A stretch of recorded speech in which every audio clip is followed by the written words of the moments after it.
tá? Pessoal, a gente vai gravar essa reunião. Muitas pessoas pediram pra gente, a gente conseguiu pelo Meet, não sei o que aconteceu, o Meet não tá mais gravando, então a gente tá gravando por fora, mas vai ficar salvo depois lá no nosso Instagram, da Cevapsi.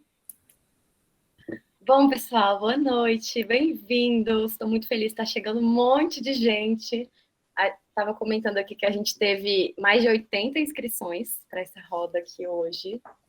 Então vai ser muito gostoso ter todo mundo por aqui. Quem quiser, quem se sentir confortável, quiser abrir a câmera para conversar com a gente, o intuito é ser essa roda de conversa, né? Não vai ser uma palestra, não vai ser uma oficina, não vai ser um curso. O intuito é a gente estar aqui conversando, todo mundo junto. Então, quem se sentir confortável, quiser participar aí também, levantando a mãozinha, abrindo o microfone, ligando a câmera, para a gente conversar.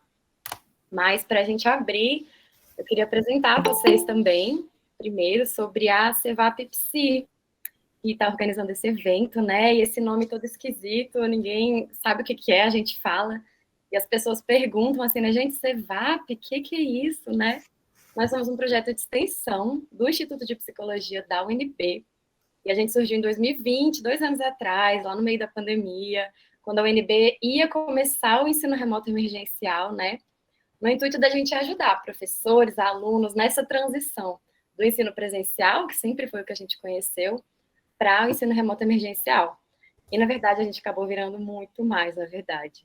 A gente tem esse nome, né? O que significa CEVAP? É uma comunidade virtual de aprendizagem e práticas. Que é um nome muito grande, né? Parece uma coisa super difícil. Mas, na verdade, é uma comunidade de pessoas dentro do Instituto de Psicologia aqui da UNB. E ela é formada por estudantes da graduação de psicologia e professores e colaboradores do Instituto também da UNB. E o que a gente faz, né? A gente trabalha em conjunto para construir formas de comunicação, acolhimento. E a gente tem feito isso nesses últimos 2 anos, vai fazer quase 2 anos agora de Cevapsi, que não tem sido nada fácil, né, gente, para ninguém esses 2 anos. Ainda mais dentro da universidade, sendo estudante, sendo mestrando, sendo doutorando, sendo professor. Do dia para a noite a gente foi jogado, né? Teve que mudar toda uma dinâmica do que é aprender, de como que é estar dentro de uma sala de aula, que na verdade não é mais uma sala de aula, né? Agora é dentro da nossa casa, dentro do nosso quarto. Foram muitos perrengues, mas eu acho que a gente conseguiu criar na Cevap esse espaço de ouvir, de perceber, de receber demandas dos alunos, dos professores e dar um jeito de fazer com que elas fossem ouvidas.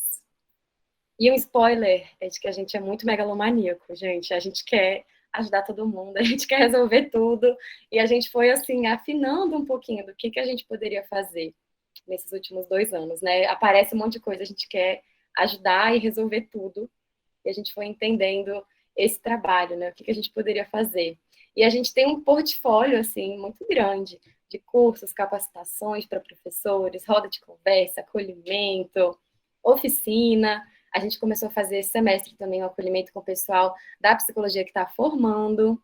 E esse evento aqui. Esse evento, a gente deu o título, né, de Formei e Agora. A gente está sonhando com esse evento desde julho do ano passado, que a gente sente falta na graduação de ter esse contato com pessoas que estavam aqui no nosso lugar, né, estudantes da graduação. A gente sabe que tem gente aqui que é de outras faculdades, do CEUB, do IESB, tem gente que já formou, e eu acho que todo mundo passou por essas dúvidas, né?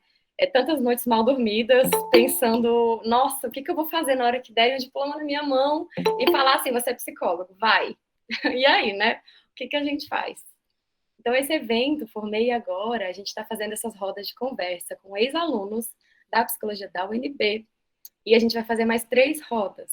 Essa primeira é da clínica, depois a gente vai fazer uma de organizacional, uma da área da saúde e depois uma área da pesquisa e de escolar. E para quem ainda não conhece a gente, segue a gente lá no Insta, é @cevap_psi, que a gente divulga tudo por lá, e esse portfólio de tudo que a gente já fez também está por lá. A gente tem o canal no YouTube, a gente tem o Linktree, que fica muita coisa salva. Quem quiser conhecer um pouquinho mais. A Clara queria falar uma coisa agora. Pode falar, Clara. Gente, na verdade, eu queria só agradecer ao pessoal que está aqui como convidado, né? Acho que eles vão se apresentar daqui a pouco. E, enfim, é realmente muito especial ter esse momento, porque a gente saiu da graduação sem saber o que fazer, sem saber como começar a atender, como entrar na clínica, principalmente nesse modelo remoto, né? Então, eu queria deixar publicamente o meu agradecimento e minha admiração. Vocês estão com profissionais altamente qualificados, formados pela UNB, então podem sugar deles, gente. Eu quero que eles saiam daqui, ó, cansados. Então, podem deixar eles exaustos de perguntas. Eles têm uma bagagem muito legal aí. Então, é isso. Queria agradecer e bora, bora.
Eu vou começar então.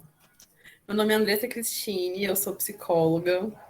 Eu nem lembro o ano que eu formei na UNB. Vocês sabem, Ju, Luísa, Thiago? A gente se formou em 2018? 2018. Por aí.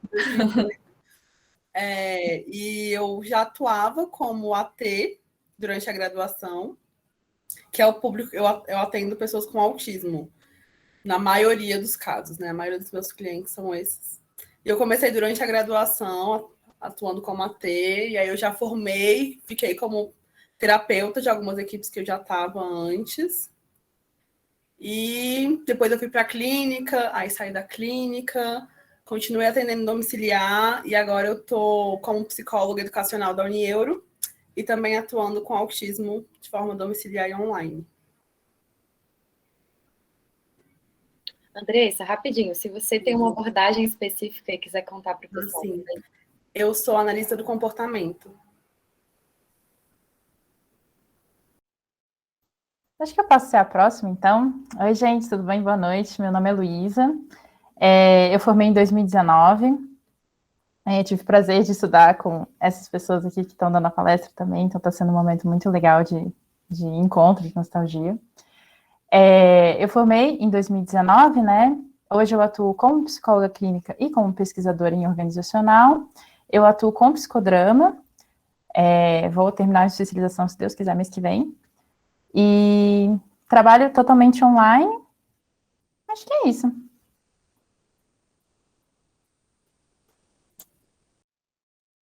Posso me apresentar, então. Boa noite, gente. Obrigada pela presença de vocês. Meu nome é Júlia Gouveia, eu me formei na mesma turma, né, que a Luísa, a Andressa e o Thiago. Então, realmente, né, que nem a Lu falou, é um momento de muita nostalgia, é muito legal encontrar todo mundo aqui agora na posição de pessoas formadas, né? E assim, parando para pensar em quesitos de trajetória, eu sempre tive o interesse e a ideia, desde criança, de ser psicóloga clínica, assim, né? E isso, inclusive, não torna as coisas mais fáceis, né? Mesmo sabendo desde o começo o que eu gostaria de fazer na minha vida, assim, sempre foi uma trajetória de muitos desafios que eu acho que é natural a qualquer formação que a gente se propõe, né? Então, eu atuo atualmente, né, assim, enquanto psicóloga clínica, mas também eu sigo a carreira acadêmica, né? Hoje em dia eu sou mestranda da UNB também, em psicologia clínica e cultura. E na carreira clínica, eu atuo com duas áreas do conhecimento, né, duas áreas teóricas que são bem integradas entre si, que é a terapia cognitivo-comportamental e a terapia sistêmica. Depois, assim, não sei qual é o conhecimento das pessoas, né, a respeito das abordagens, mas a gente pode conversar aqui também, né, a esse respeito. Mas na minha prática clínica eu gosto de mesclar bastante as duas abordagens, porque eu gosto de ter esse repertório assim, um pouco mais diverso para atender pessoas com preferências diversas, né, sobre abordagens, e hoje em dia eu atendo público adulto e idoso na clínica. Então é isso. Meu nome é Thiago, tudo bem, gente? Obrigado pela presença, né, de todo mundo, obrigado pelo convite também. Formei no final de 2018 e, assim, na graduação, minha experiência com clínica foram os estágios, né, assim, foram 3 estágios. Depois eu posso até entrar em detalhes sobre isso, né, na minha experiência pessoal, assim, foram estágios super enriquecedores, mas a gente sai sentindo falta, né, assim, parece que 3 estágios não é suficiente, né, não são suficientes para a gente se jogar na clínica, né. E aí eu estou terminando também uma especialização em terapia cognitivo-comportamental, até na mesma turma da Júlia, né, a gente entregou nosso TCC segunda da especialização, sofrimento. E que mais? Eu acho que é isso. Eu atendo um adulto e só atendo online, né? Hum, é isso. Valeu, gente. Prazer. Oi, gente, boa noite. Eu queria primeiro agradecer às meninas pelo convite. Eu acredito muito nesse trabalho porque eu me identifico muito com as pessoas que estão formando agora. Quando eu estava formando, eu estava meio sem saber de nada do que ia acontecer. E aí, enfim, né? Passei por poucas e boas. E se eu puder compartilhar com vocês, para que vocês tenham algum tipo de experiência, né? E, sei lá, economizar algumas poucas, estou aqui disponível. Né? Também agradecer a presença de vocês aqui hoje. Bom, eu sou Rayane, eu sou psicóloga formada pela UNB, eu formei no final de 2017. E é assim, eu dou uma mesclada entre a psicologia clínica mesmo e a academia. Atualmente, eu fiz mestrado, né? Eu sou mestre no Departamento de Psicologia Clínica e Cultura da UNB. Eu sou especialista em TCC, Terapia Cognitivo Comportamental. Atualmente, estou fazendo uma outra especialização em avaliação psicológica. Eu atuo como psicóloga clínica, eu tenho um consultório, atendo presencial, virtual, tentando dar uma migrada para o virtual, tentar botar a maior parte para o virtual, mas eu trabalho essencialmente com adultos, terapia cognitivo-comportamental, mesclo com terapia sistêmica e psicologia social crítica. Mas, assim, essencialmente TCC, mas aí tem algumas horas que a gente tem que trazer alguns olhares, né? E acho que é isso.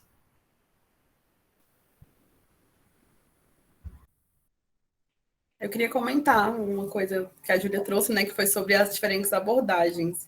Durante a graduação, a gente conversava muito sobre escolher uma abordagem e não misturar, versus misturar abordagens, e a gente discutia muito sobre isso.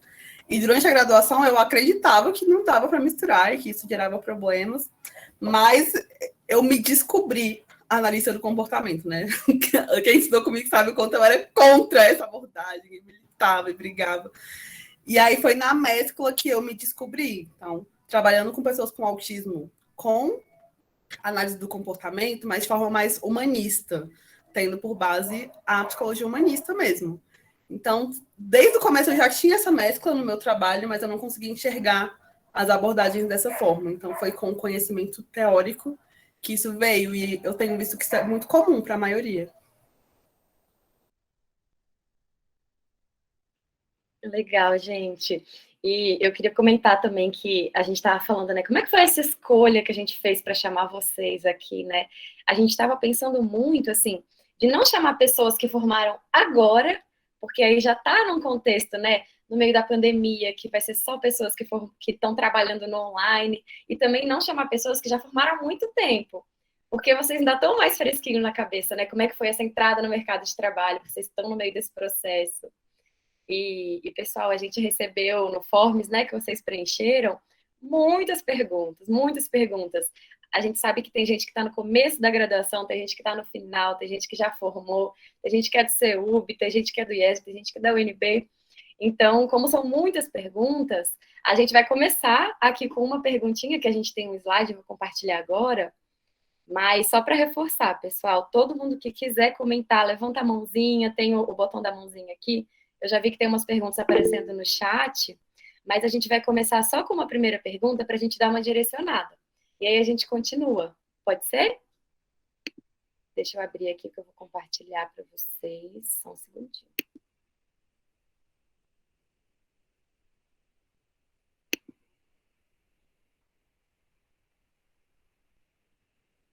Deixa eu ver se vai aparecer, gente. Peraí. Essas coisas sempre dão problema quando a gente precisa.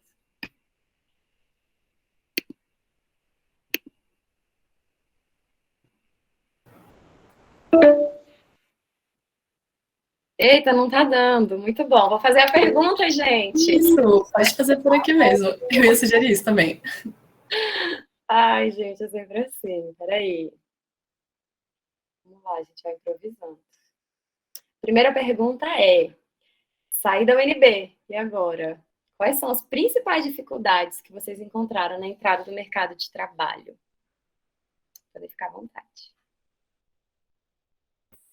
Eu posso começar, que eu estava com isso na cabeça, inclusive, falando sobre esse tema hoje mais cedo, né? Até mesmo em um atendimento em si.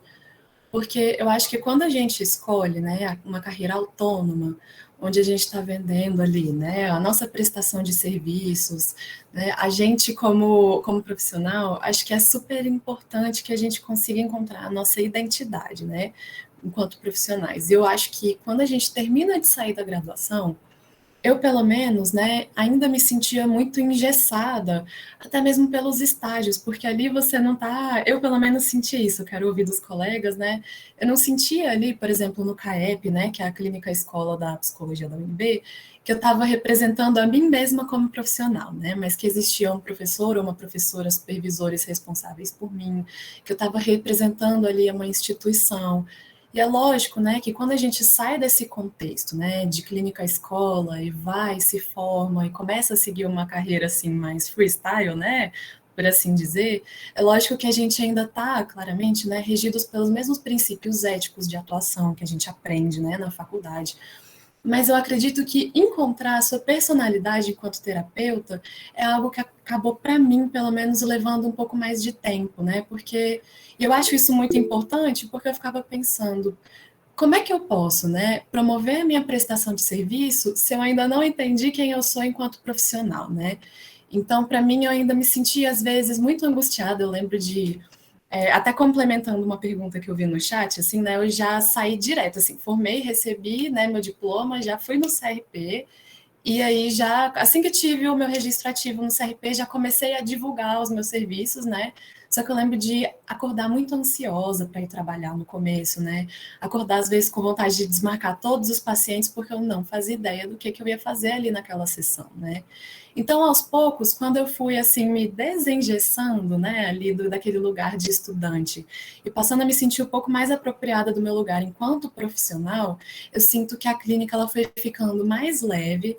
E à medida que a clínica vai ficando mais leve, seu vínculo vai aumentando com os pacientes, aí eu sinto que pacientes ou clientes, né, depende muito de como as pessoas chamam, eu pela força do hábito chamo de pacientes, né? Mas a divulgação vai muito no boca a boca, né? Olha, tem uma psicóloga que ela é ótima, olha aqui o contato dela, né? Eu tentei pelo Instagram, mas eu não gostei muito, assim. Foi mais pelo boca a boca mesmo, e eu senti uma virada, né, de busca na carreira, quando eu encontrei a minha própria identidade enquanto profissional e levei as coisas um pouquinho de forma mais leve, assim, né? Depois entro em mais detalhes. Mas queria ouvir os colegas também. Eu vou falar logo em seguida, porque o meu é o contraponto direto da Júlia. Eu criei minha identidade como profissional muito cedo, porque eu comecei a atender muito cedo. Então, eu sofria muito, inclusive, na graduação, porque para mim não fazia sentido o que a gente estava vendo com a minha prática profissional. Claro que tinham discussões muito importantes, mas eu ficava, gente, isso aqui eu precisava de outras coisas que eu não estou vendo. Então, criar a identidade para mim não foi um desafio, porque eu passei pela experiência profissional muito cedo. Para mim, o desafio sempre foi precificar o meu trabalho. Apesar da gente ter a tabela do CRP, eu me preocupo muito em ter um atendimento acessível, sabe? Por mais que seja um atendimento de qualidade, eu atendo em casa. Então, tudo isso aumenta o custo, né, desses atendimentos. Então, eu ainda estou no processo de precificar os meus atendimentos depois de todo esse tempo. E é difícil porque não dá para a gente falar um preço certo para cada profissional. A estratégia que tem funcionado muito para mim é colocar um preço que eu acho que é o justo pelo meu trabalho para a maioria e ter alguns pacientes que eu atendo a um preço social. É o que tem funcionado para mim. Então, eu acho que foi esse o maior desafio e ainda é um grande desafio para mim.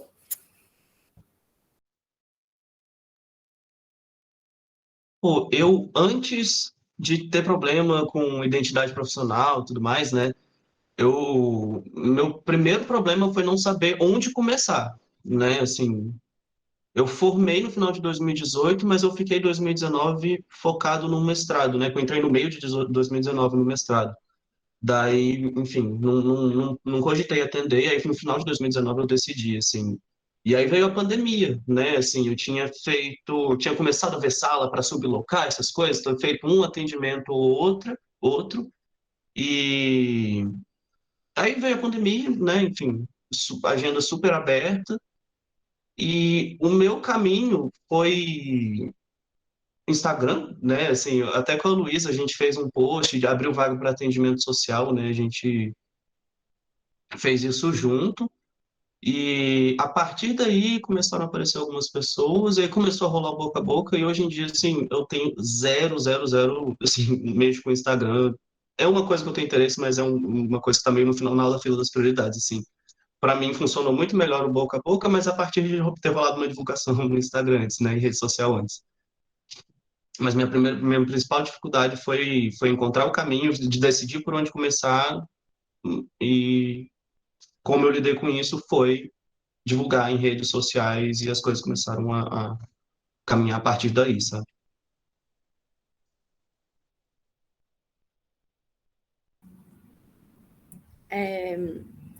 Então, acho que eu tive alguns problemas, tipo assim, na entrada do mercado de trabalho relacionado com as clínicas, porque eu também, assim, eu formei no final de 2017, eu entrei no mestrado, mas eu já entrei também numa clínica para trabalhar com convênio. E aí, assim, né, várias dificuldades nesse processo, porque, assim, na verdade, uma das minhas principais, principais problemas que eu tive foi muita insegurança, de tipo, cara, se uma pessoa chegar com uma demanda específica, eu não sei o que eu faço. Tipo, se a pessoa me pedir assim, sabe, eu tô com dificuldade de estudar, eu vou indicar, tipo, Pomodoro, sabe, o que eu faço aqui? Né, então, por isso eu fui atrás de uma especialização, e eu gosto muito da TCC, então, assim, sempre gostei muito da TCC, passei a graduação inteira, isso faz muito sentido para mim, tipo, a TCC, né, gosto realmente muito.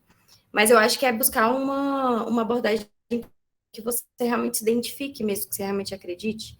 E também, cara, estudar muito, supervisão sempre, sabe? Isso foi me dando mais segurança para atender casos difíceis também, né? Mas aí, no contato com algumas clínicas, eu não sei, acho que eu entrei muito ingênua no mercado de trabalho. E aí aconteceram várias coisas, tipo, algumas clínicas dão uma leve explorada, né? Então, eu acho que é interessante entrar no mercado de trabalho nas clínicas para trabalhar, essas clínicas muito grandes, sabe? Que atende todos os convênios, né? Entrar devagar, não já ir abrindo a agenda inteira da semana inteira, sabe? Abre alguns horários, vai se testando, vai indo devagar, abre ali 4 horários, né? E vai vendo. Organização, porque tem uma coisa chamada guias glossadas, que a clínica pede o valor para o convênio não paga. E se você não souber justificar isso muito bem, a clínica não vai te pagar. Então, seja muito organizado com seus atendimentos, saiba, sempre tenha o controle das guias, o controle dos tokens, porque tem alguns convênios que é token, sei lá.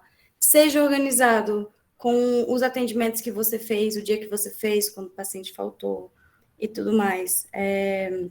Mas aí, enfim, fiquei um tempo trabalhando com clínicas, né? Logo, como eu tinha vaga na minha agenda, eu conseguia indicação particular, e aí eu fui enchendo a minha agenda de particular, e aí, até hoje, inclusive, o mesmo horário que eu comecei lá atrás, que eu destinei para convênio, eu mantenho, que é, sei lá, um turno, assim. E aí eu fui enchendo de particular, até que na pandemia, eu na verdade, fui indo para algumas clínicas, comecei a falar, tipo, meio que botar uma banca, assim, eu venho trabalhar aqui, mas se for só particular, sabe? Fui botando umas bancas, assim. Aí eu fui entrando nas clínicas só como particular, mas aí aconteceu a pandemia, e eu estava atendendo da minha casa, mas a clínica ficando com metade do meu atendimento. E aí eu falei, opa, não. Aí eu saí das clínicas todas e comecei a receber o valor integral, e com isso eu consegui abrir meu consultório. E aí começaram outras dificuldades no mercado de trabalho, que é você manter um consultório. Então, muitas inseguranças também, porque o nosso serviço é autônomo, e às vezes eu ficava doente e não poderia atender, e isso me deixava muito preocupada, assim, né? Resolvi isso com seguro de vida. Porque aí, se eu adoecer e ter que ficar um mês fora, sendo profissional autônomo, com seguro de vida, isso me protege, né? Mas aí é isso, eu acho que essa insegurança, assim, de ser um profissional autônomo e como captar clientes, né? Eu sempre captei por indicação, tanto de pacientes antigos quanto de colegas. Então, eu acho que, assim, quando você tem fé no seu trabalho, você faz o seu trabalho bem feito, isso é reconhecido. Então, o que precisa ser feito é acreditar no seu trabalho, sabe? Enquanto eu sofria muito de ansiedade com isso, de tipo, antes de ficar, cara, será que eu não sei como é que vai ser ano que vem? Eu não sei como é que vai estar minha agenda ano que vem. A agenda vai dando uma flutuada. Só que é isso, você faz seu trabalho bem feito, a indicação acontece. E como eu falei, tanto de pacientes antigos, quanto de colegas que conhecem o seu trabalho, né? Por exemplo, a gente está aqui hoje também. Sim. Você tocou em vários pontos e eu acho que valia a pena contar a minha história com a pandemia, então, porque coincide um pouco com o que o Thiago falou e com o que você falou. Antes da pandemia, eu estava trabalhando numa clínica e eu estava com esse mesmo problema da Rayane. Só que eu tinha um outro problema também, porque eles não queriam aceitar que eu atendesse, que eu colocasse um turno só particular. Então, boa parte da minha agenda era só convênio. E aí eu cheguei a atender mais de 20 pacientes e ganhava menos de R$2.000 por mês. Ficava lá o dia inteiro. E eu tinha aberto, antes de entrar lá, um consultório em Sobradinho. E eu moro longe de Sobradinho. Mas eu abri lá porque lá não tinha quem atendesse pessoas com autismo, que é o meu público. E eu abri lá junto com uma outra colega. Então eu estava mantendo o consultório, atendendo lá uma vez na semana, atendendo na clínica o restante dos dias e recebendo muito mal por isso. E aí estava muito difícil me organizar, e aí surgiu a oportunidade de ir para a Unieuro. E aí, quando surgiu a oportunidade de ir para a Unieuro, eu me desfiz do consultório de Sobradinho, deixei só com a outra colega, e saí da clínica. Isso em menos de uma semana, estourou a pandemia, a Unieuro não me chamou, eu tinha encaminhado todos os meus pacientes de todos os lugares. E aí entra nas perguntas que estão no chat. O boca a boca é suficiente? Não é suficiente, mas ele é um excelente começo. Por quê? Eu tenho muito uma coisa de construir o meu nome na área de autismo aqui em Brasília. Então, eu, desde a graduação, estou nesse esforço com os grupos que atendem pessoas com autismo, as associações, as mães e tudo mais. Então, as pessoas me conheciam. Então, quando eu comecei a divulgar os atendimentos online, vieram pessoas que já estavam interessadas antes, mas que não faziam por conta do tempo, da distância, e aí eu consegui alguns clientes. Então, na época eu até fui para Anápolis, eu fiquei atendendo de lá, o pessoal daqui. Então foi bem, assim, foi difícil, claro, porque eu saí de muitos pacientes para 2, 3, mas aí eu continuei com boca a boca e nessa época eu comecei a investir no Instagram. E aí eu publico recorrentemente no meu Instagram, eu tento movimentar ele. Claro que tem fases que eu sumo meses, tem fases que eu estou mais ativa, mas realmente o Instagram, na minha experiência, não dá muito resultado. Isso foi muito vendido no começo da pandemia, e como eu estava meio que fazendo nada, eu investi no Instagram, eu escrevi um e-book, e o resultado foi muito baixo. Mas, claro que meu desempenho no Instagram também não foi aquela coisa como diziam que tinha que ser, de postar todos os dias, de fazer stories, de focar nos funis de venda. Então, eu não prestei muita atenção nisso. talvez se eu tivesse prestado, eu tinha conseguido. Mas nesses 2 anos de pandemia, eu consegui 2 pacientes pelo Instagram. Lilian, Andressa, a gente teve uma oficina, eu acho que tem umas 2 semanas, com a Liliane. Vocês conhecem a Liliane? Que ela tem um Instagram, assim, bombado, e ela fala disso, né? Como investir na sua carreira, como começar e tudo. E ela falou exatamente isso. Ela falou, gente, Instagram é uma coisa, assim, a médio prazo. Você vai demorar pelo menos 6 meses para você ter retorno, conseguir paciente. Às vezes a gente acha que é só começar a postar todo dia, fazer stories e vai chover paciente. Mas não é assim, né? Sim. Não, e outra coisa importante, os 2 que eu consegui já me conheciam de fora, só que não sabiam que eu trabalhava com autismo. E aí entra uma coisa importante sobre o Instagram, as pessoas não vão pelo conteúdo que você faz, é pela pessoa que você é. Por isso que tem que fazer story, tem que fazer tudo isso. Então, é isso. Se quiser ir no Instagram, funciona, mas demora. Eu tive uma experiência parecida com a sua, Andressa, também, assim, eu comecei a focar muito no Instagram, porque, enfim, né, eu tinha acabado de me formar e eu tinha tentado ir para algumas clínicas no começo de 2020, aí chegou a pandemia e tudo mais, todas as clínicas deram para trás, e eu me vi nessa situação de, bom, o que eu vou fazer? Né, e aí eu comecei a investir muito no Instagram também, e fazer post todo dia, esse ritmo frenético e tudo mais, e demorou muito para aparecer, até hoje apareceram, assim, uns 3 pacientes, no máximo, assim. Também não vejo como uma ferramenta muito, assim, não por ele não ser uma ferramenta boa, mas porque dá um desgaste muito grande de pensar nos stories, de pensar no conteúdo, de aprender o marketing do Canva.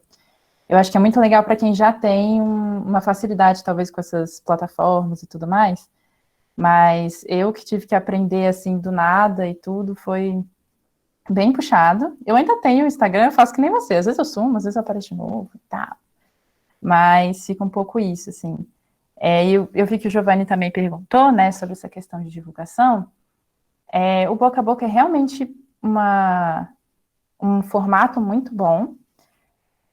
Eu também comecei a participar de alguns grupos de psicologia naqueles sites, tipo o Psicologia Viva, o Zen Club, e eles deram retornos muito bons também, e eu acho que são as plataformas que meio que vão também tendo um espaço para você colocar o seu nome, escrever alguma coisa no Psicologia Viva, por exemplo, você conseguia fazer um vídeo explicando um pouco da sua abordagem, como é que você atuava e tudo mais. E o meu plano, que foi o que eu fiz agora, era entrar, ficar 1 ano nessas plataformas, depois sair e convidar os pacientes que quisessem sair comigo. E deu certo. Porque ficar muito tempo nessas plataformas também acaba vindo muito paciente de convênio, acaba superlotando a agenda, e isso é um outro porém, né? Quando você abre muito a sua agenda para valor social ou para convênio, acaba que te sobrecarrega muito e não tem tanto resultado. O salário é baixo, enfim, tem essas coisas também.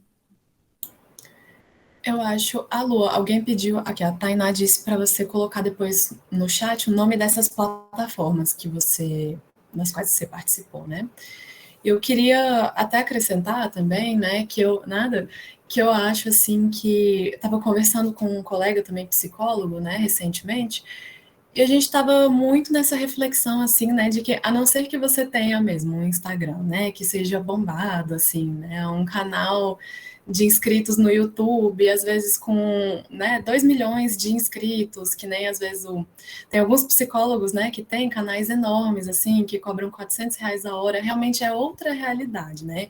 Eu acho que, refletindo agora, né, quando eu paro para pensar em abordagens agora, né, assim, ok, boca a boca, né, aconteceu, tive, né, uma circularidade, né, de pacientes, chegaram pessoas novas, qual que é o próximo passo, né, onde que eu gostaria de investir? Eu acredito, né, muitas das vezes, que um caminho que seria pertinente seria, quem sabe, às vezes ter um site, às vezes uma página no WordPress da vida, né, algo assim nesse sentido, porque eu estava acompanhando, inclusive, algumas discussões, né, que o seu paciente, ele não vai te procurar no Instagram, né, ele não vai chegar no Instagram e vai pesquisar, assim, psicólogo Asa Norte, né, psicólogo Taguatinga. É muito mais fácil essa pessoa encontrar você num buscador do Google do que encontrar você no Instagram. Então, às vezes, se você cria o seu site, né, e você ali promove ele, né, paga aquela porcentagenzinha para o Google, né, para ele te colocar lá em cima quando a pessoa fizer alguma busca, né, sobre psicoterapia, às vezes isso acaba rendendo muito mais, né? Esse meu amigo, ele fez isso e ele disse que, de fato, efetivamente, o retorno que ele recebeu via site no Google foi muito maior do que o que ele recebeu, né, pelo Instagram.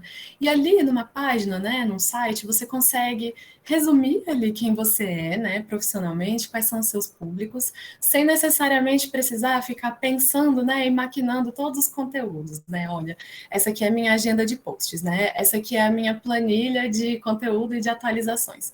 Ali você faz o seu site, né? Você coloca quem você é, uma frase inspiradora, né? Essas coisas bem de psicólogo, diz qual é o seu público de atendimento e tá ali, tá pronto e é fixo. Você mexe se você quiser.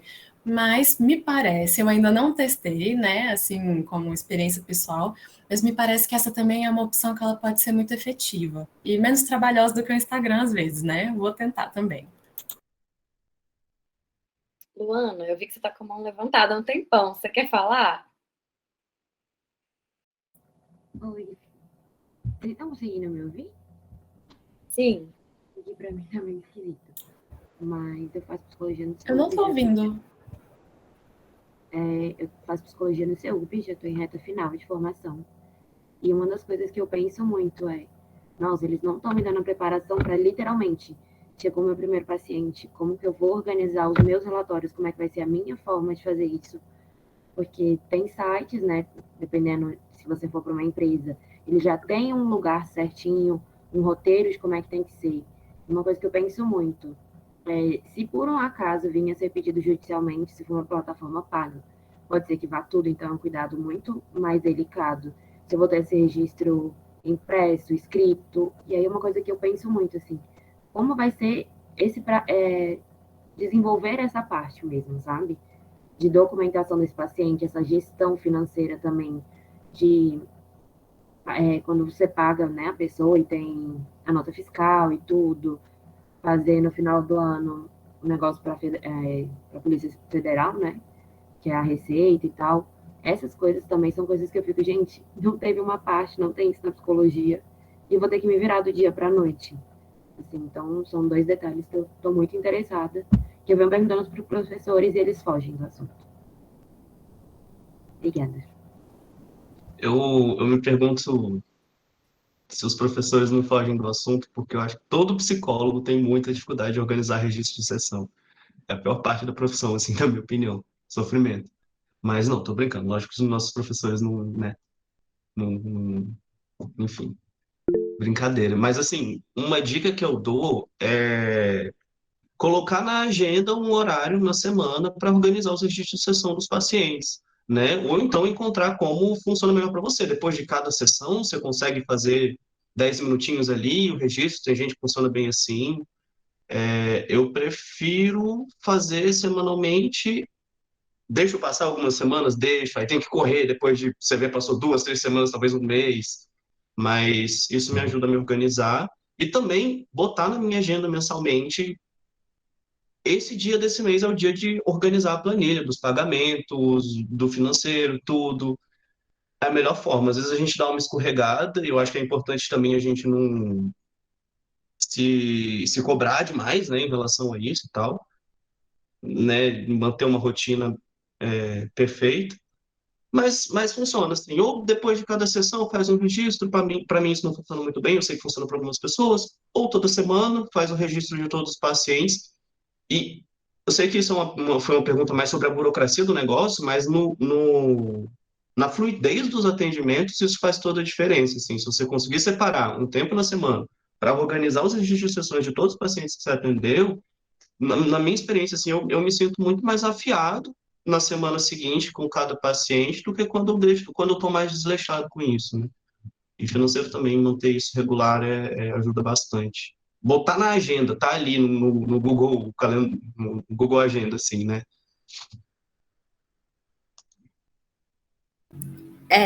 Eu queria falar sobre isso porque no começo eu evoluía prontuário todo dia. Aí depois eu fazia toda semana. E aí eu aprendi a fazer durante o atendimento. Porque depois de um tempo, o que eu colocava lá eram as intervenções. Na verdade, é porque a TCC também tem essa coisa de ter uma certa estruturinha, assim, né? Mas eu colocava lá a avaliação do humor, a metaterapêutica, que era o que eu gostaria de trabalhar naquele dia, as intervenções que foram feitas, né? O plano de ação e feedback da sessão. Ficou assim, a minha evolução de prontuário, bem enxuta, assim, tipo, tá? E aí, dá para fazer durante o atendimento, porque eu tô aqui já fazendo a evolução, porque eu também trabalho com, enfim, né? Fazer formulação de caso, essas coisas. Então, eu já vou fazendo a formulação de caso enquanto a pessoa está falando, vou já usando aquele relato ali para conectar as coisas, e rapidinho anoto, metoterapêutica, tal coisa, tipo, coisa bem sucinta, assim. Tem dado uma ajudada fazer assim, não sei se é a melhor forma, mas tem dado uma ajuda boa fazer desse jeito. Eu faço de outra forma. Como eu atendo a maioria online, enquanto eu atendo, eu vou fazer algumas anotações. Então, eu tenho o prontuário de todos os meus pacientes no computador. E aí, como é obrigatório, de vez em quando eu faço um pequeno resumo, coloco no prontuário físico. Mas para a parte financeira, esse ano foi a primeira vez que eu declarei imposto de renda. Então, foi desespero total, porque eu não sabia nada. Então, eu fui atrás, eu paguei um curso de Carnê-Leão, que salvou a minha vida, porque ele explicou o Carnê-Leão, explicou também o imposto de renda. Inclusive, quem tiver perdido, recomendo pagar pelo curso, porque realmente são coisas essenciais para a prática, que se a gente não faz, a gente pode ser punido gravemente. A Rubi tá fazendo bagunça aqui atrás, desculpa, gente. E a gente não aprende. Então, com relação ao prontuário, eu acho que dá para você desenvolver sua própria logística, que vai funcionar para você. E com relação à parte financeira, tem que ir atrás de estudar. Infelizmente, é chato, mas... Gente, eu vi que o Daniel tá com a mão levantada aqui. Deixa eu ver, consegue me ouvir? Ok. Não, é que sobre esse assunto mesmo, agora que entramos nesse assunto, o que a graduação, né, nos ensina, o que não nos ensinam, essa questão de logística, de como trabalha, os relatórios de sessão, prontuários, enfim.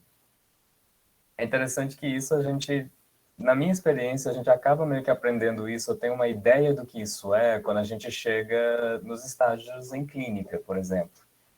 Para mim foi uma experiência, né? Claro, eu reclamava que a gente não podia anotar durante as sessões, a gente tinha que lembrar das coisas e levar tudo no relatório de sessão depois do atendimento. Era um pesadelo isso. Ainda mais com a pandemia que está mexendo com a nossa memória, e aí a gente, né? Meu Deus do céu. Mas assim, aquilo dava para dar uma ideia do que seria, mas claro, a lógica de como fazer, como organizar, cada aluno dava, né? Fazia um jeito. Só que o prazo era final do mês, tem que estar tudo no prontuário direitinho. Então, de verdade, eu queria reforçar esse ponto que foi levantado, é que na organização dessas coisas, a gente encontra o nosso meio, nossa forma de trabalhar, a gente já vive aprendendo a usar Excel para poder organizar direitinho os horários de cada pessoa, né? Esse dia teve atendimento e tal. Eu estou numa fase de recém-formado. Eu estou desesperado esperando o CRP me responder. Já paguei os boletos, já mandei tudo. O CRP não está me respondendo. Estou ficando desesperado aqui. Demora um pouquinho mesmo. Não, meu Deus do céu. Já deram uns 30 dias, ainda não tive resposta. Eu estou ficando com medo. Não, vai dar tudo certo. Vai dar tudo certo. Não, mas eu queria mais compartilhar esse ponto de quanto à organização das coisas, a gente encontra o nosso meio, a nossa forma de fazer. Eu tenho encontrado alguns cursos a Elo Cursos Psicologia. Tem alguns cursos lá que eles dão assim um bônus, que é basicamente fazer relatório, o que é fazer um parecer, o que é fazer isso. E isso tem me ajudado bastante, até mesmo para estar bom. Eles até enviam exemplares de documentos que a gente pode depois modificar, fazer do nosso jeito. dessa forma tem me dado uma, tá bom, então, quanto a documentos, que é coisa que me preocupava pra caramba, o que eu posso pedir, o que é que a gente pode pedir de informação do cliente? A gente pode pedir CPF, pode pedir endereço, pode pedir essas coisas, a gente pode ou não pode? Aí eu grudava em colegas perguntando. Mas, enfim, as coisas, claro, na graduação eles não ensinam. Na verdade, tem alguns professores que até deram assim, de convidar um ex-aluno para explicar para a gente. Mas isso raríssimo, raríssimo. Então, eu queria compartilhar que eu entendo da ansiedade dos colegas recém-formados, ou que vão se formar. Estou na mesma que vocês. Mas quanto às documentações mesmo, a gente que encontra o nosso jeito, que nem o Thiago falou, a gente escolhe um horário, um dia, ou coloca na agenda direitinho, nesse dia você vai trabalhar com essas coisas, você vai organizar tudo isso. Então, era só isso. Eu queria agradecer, desculpa ter dado mais de um minuto falando aqui. Obrigado, gente. Eu acho bem interessante isso que o Daniel trouxe, né? E que o Thiago trouxe também, né? Esse assunto que foi levantado, porque eu acho que para a gente encontrar o nosso jeito, né? É muito na tentativa e no erro, e às vezes a gente vai se embananar mesmo, né? Eu acredito que isso é algo que a gente não conversa muito a respeito, né? Que nem o Thiago trouxe na própria graduação, às vezes com outros terapeutas, às vezes a gente fica com um pouquinho de vergonha, né? De admitir assim, gente, os prontuários, né? Como é que estão indo? E de todo mundo, às vezes, está um pouquinho atrasado, né? As pessoas ainda estão tentando encontrar o seu jeito. E eu acho, assim, né, que uma coisa que é muito importante, que me ajudou muito na minha prática, é o fato de entender, assim, que às vezes esses momentos, né, de acúmulo, de se embananar, isso tudo vai acontecer, mas é importante que a gente elenque as nossas prioridades, assim, né, no sentido de, ok, os prontuários estão às vezes um pouquinho bagunçados, né, eu preciso gerenciar a minha questão financeira, mas eu não posso me esquecer da parte humana, né, de sentar e priorizar ali o vínculo com o paciente, né, sentar e conversar. Eu ainda não entendi como eu faço meus prontuários, mas, né, vou priorizar ali aquele momento de sentar com a pessoa, prestar atenção, né, atenção plena no que ela está me dizendo, no que ela está me contando. O mais importante, assim, que eu acredito, né, pelo menos na hora de me organizar, na hora de elencar essas prioridades, é realmente, assim, prestar muita atenção no que está sendo dito, me entregar esse momento do atendimento, porque isso, inclusive, torna muito mais fácil depois, né? Quando a gente vai organizar nossa papelada, nossos documentos, a gente conhece o caso que a gente está atendendo, a gente tem propriedade para fazer essa organização, então eu sinto que ajuda muito também, né? Essa parte que ela não é burocrática, mas é o momento onde você senta e atende também, né? Eu sinto que isso ajuda demais, demais. Acho que estar atento no atendimento é uma das coisas que mais ajuda na hora da burocracia em si mesmo. E até comentando sobre isso que a Júlia trouxe, eu acho que é uma coisa compartilhada de psicólogos que todo mundo tem um problema com prontuário. Ninguém gosta de fazer o prontuário, é uma coisa assim que vai te cansar, que é essa parte chata de você reescrever tudo que você fez, de ficar lembrando o que você poderia ter falado, o que você não poderia ter falado e tudo. Deixa eu só botar aqui para carregar.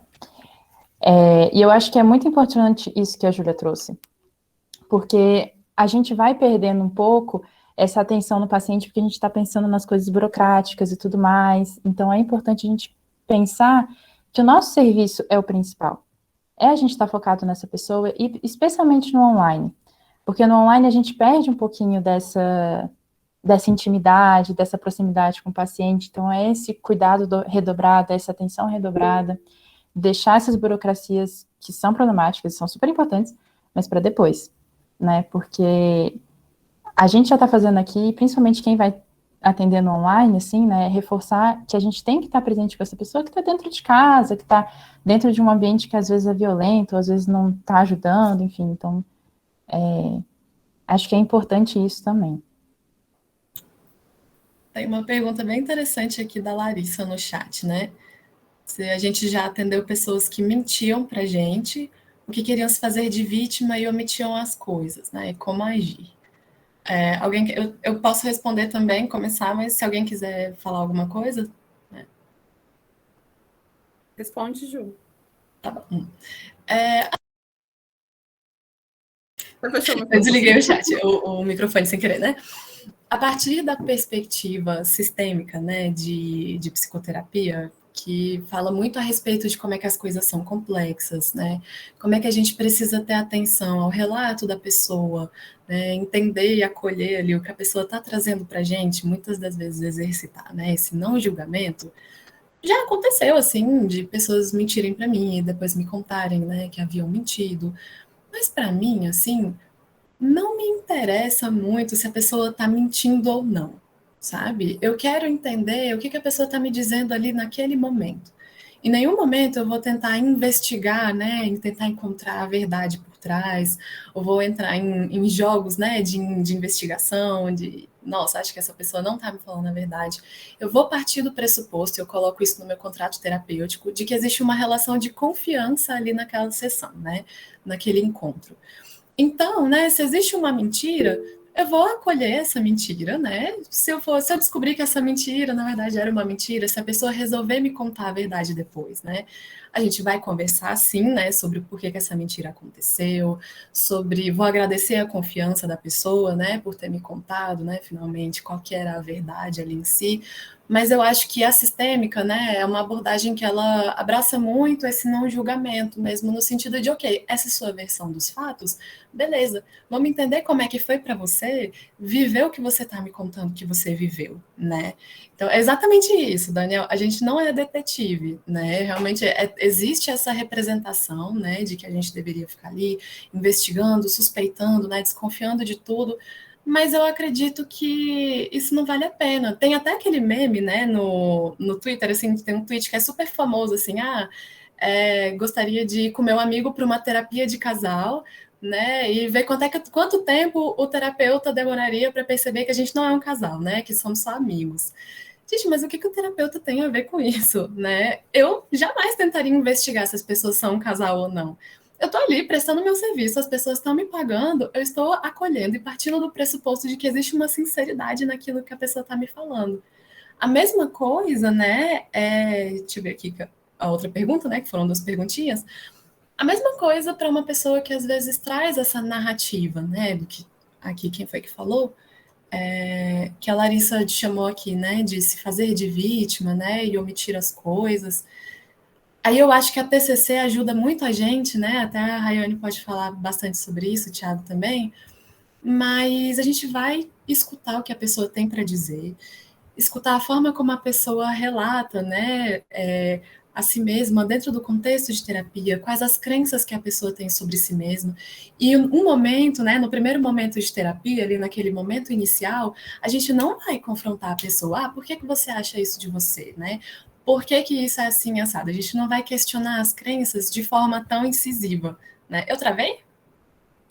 Ah, tá. Não, beleza. Que as figurinhas de todo mundo dão uma sumidinha, assim, né?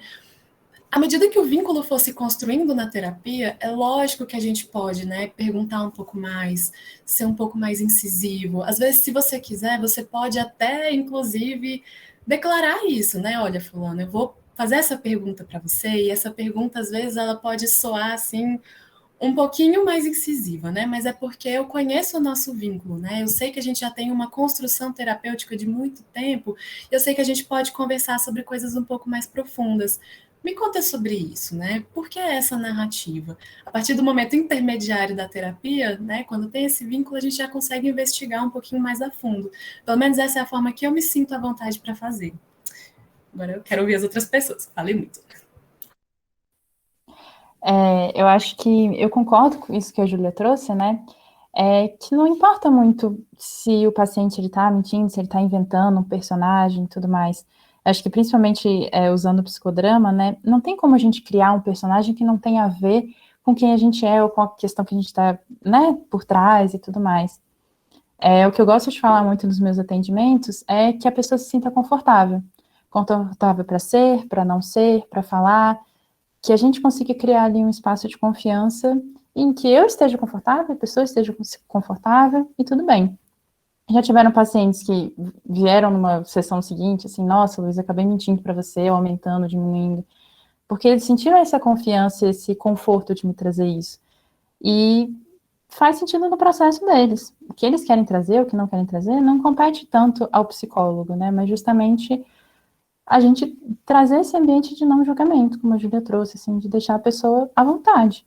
Que, né, lá fora já é um espaço com tanto julgamento, com tanta coisa, por que a terapia precisa ser assim, né?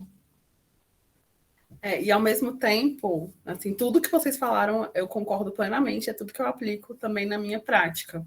Mas a gente tem que pensar por que a pessoa está mentindo, né? Quais são as condições que levam ela a agir dessa forma. Então, claro que no primeiro momento a gente nunca vai desconfiar, nunca vai duvidar, mas suponhamos que é jogado na nossa cara essa informação e a gente vê que faz sentido. A gente não vai confrontar, a gente vai buscar as razões que levam a isso para que a gente possa intervir na raiz do problema. Porque a mentira não é um problema por si só, mas ela é ocasionada por algumas questões. E aí, com relação a outra pergunta que está no chat, paciente dá calote. Dá. Paciente dá calote. Assim, na minha experiência, é muito raro, até porque, como é recorrente, né? O paciente dá calote, ele não vai mais voltar, ele não vai mais ser atendido.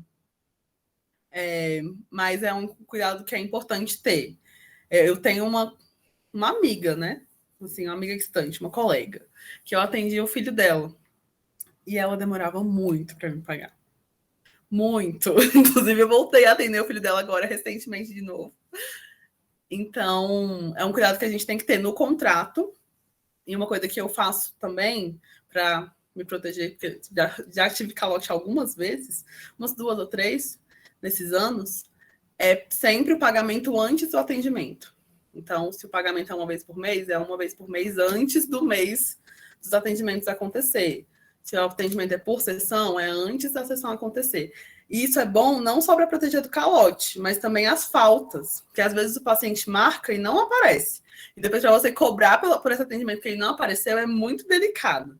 Então, eu prefiro que pague antes, porque se ele não faltar, eu falo, ok, mas foi considerado atendimento realizado, porque estava agendado, eu fiquei disponível para você, eu estava esperando, e você não apareceu. Eu acho importante esse destaque que você faz, assim, que é raro, né, calote, assim. Eu, em mais de 2 anos de clínica, eu tomei um calote, né? E eu deixo meio em aberto, assim, eu deixo meio informal como funcionam os pagamentos. Tem gente que prefere pagar antes, tem gente que prefere pagar por sessão, tem gente que prefere pagar de 4 em 4. Eu deixo como a pessoa preferir, mas bolo é um negócio que rola demais, né? Assim, bolo é muito frequente na minha experiência, assim, principalmente atendendo online, né? Não, demais não, mas rola bastante, assim, consideravelmente.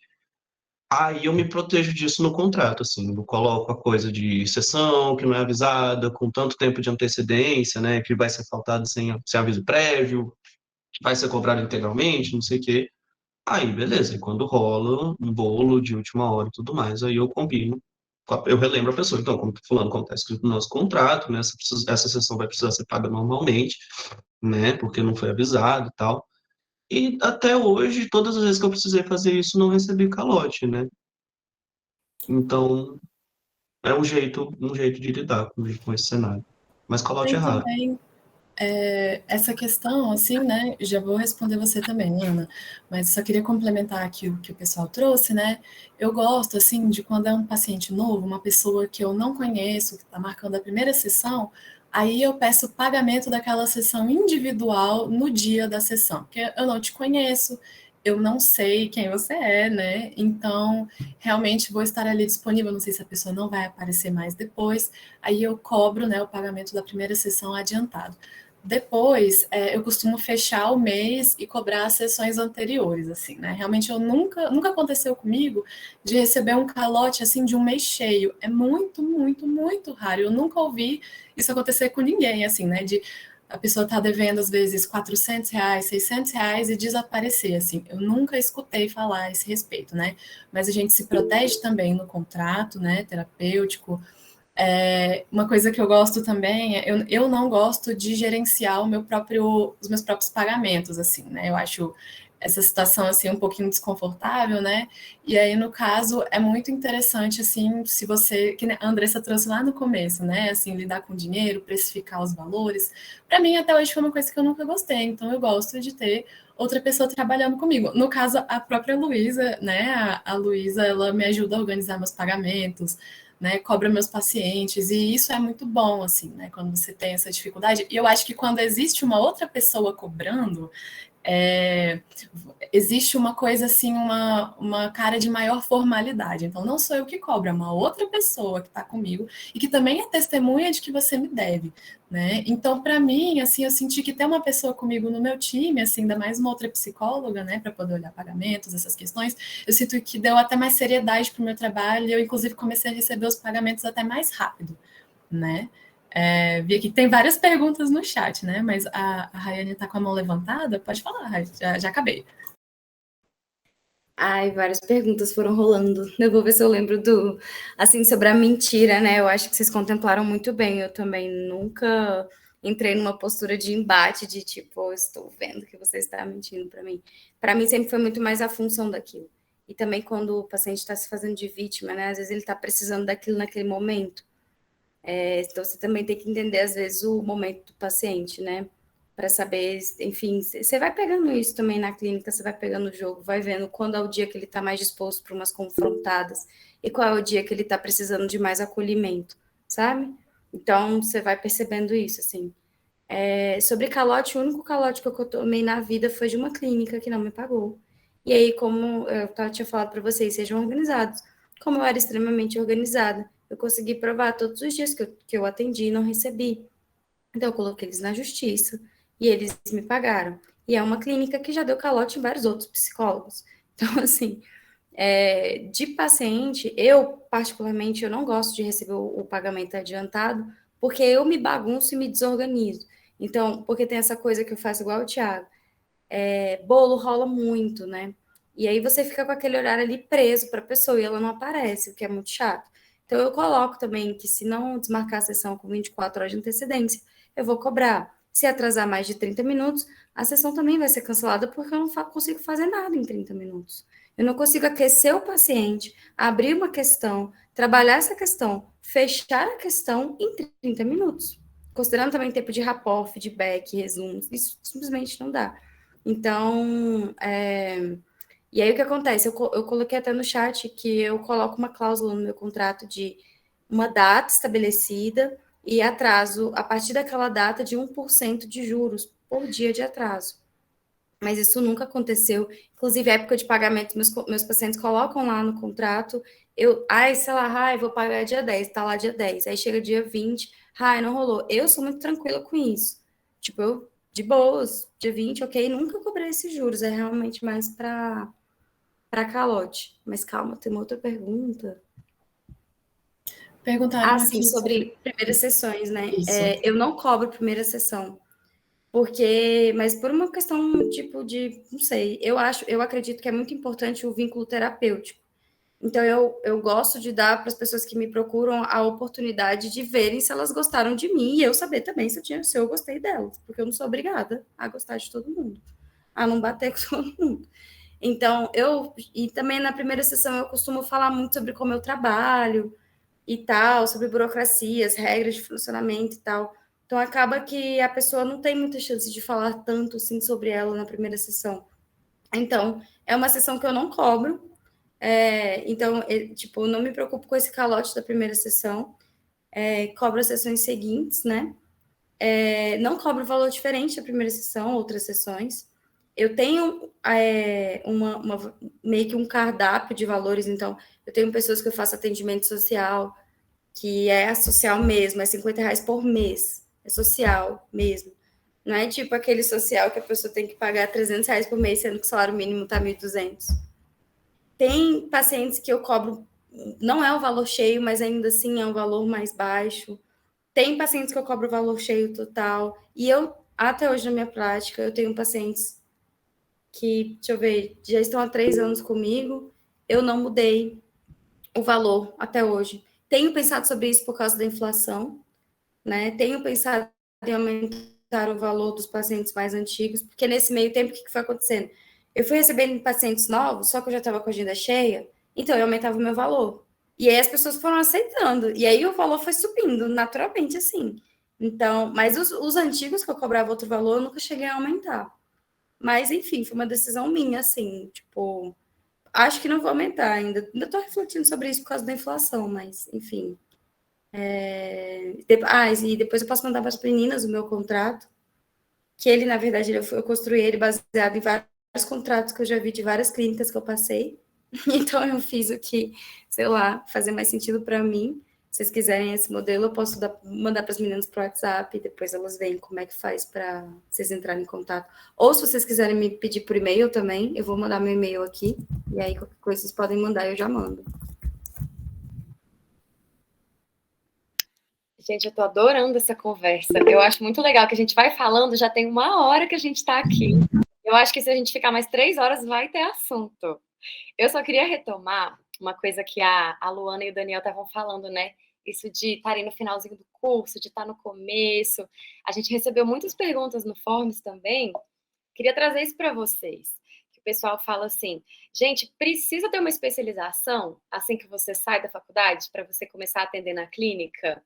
Quanto tempo depois de formado eu preciso entrar na clínica? Ou você já pode entrar direto? Se vocês puderem comentar um pouquinho sobre isso. Eu tive exatamente esse dilema quando eu estava me formando, e aí eu procurei um amigo, o Saulo, um amigo meu que tinha formado já, e eu admirava ele muito, assim, ele era bem da TCC e estudava muito, e ele não fez especialização. E aí ele virou para mim e falou, olha, eu não fiz, e o que eu fiz foi comprar livro, baixar livro, ler e tal. Porque TCC é engraçado porque tem uns livros muito específicos, né? TCC para TDAH em adolescentes, TCC para quem tem a unha encravada do dedo mindinho do pé direito, né? Assim, é muito específico, né, as coisas.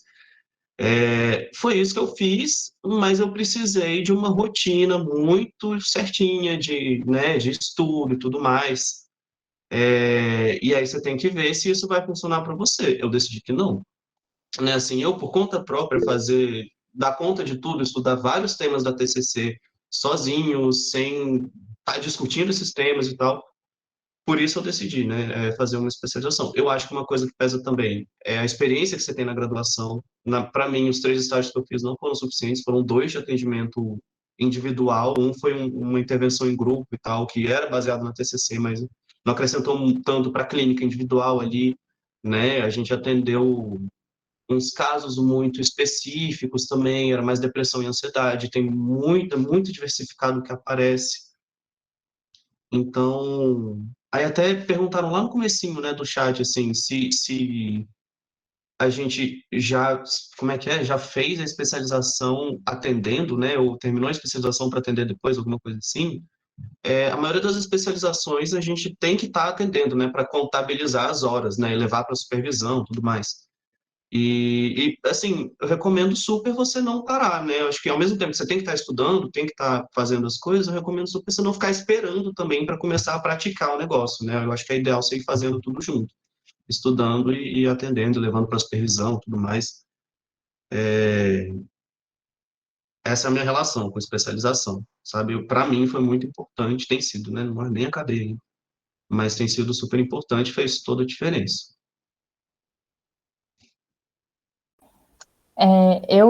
Né, assim como o Thiago falou, a maioria das especializações eles já pedem para você levar os casos, né, para supervisões e tudo mais. E na minha especialização de psicodrama aqui em Brasília,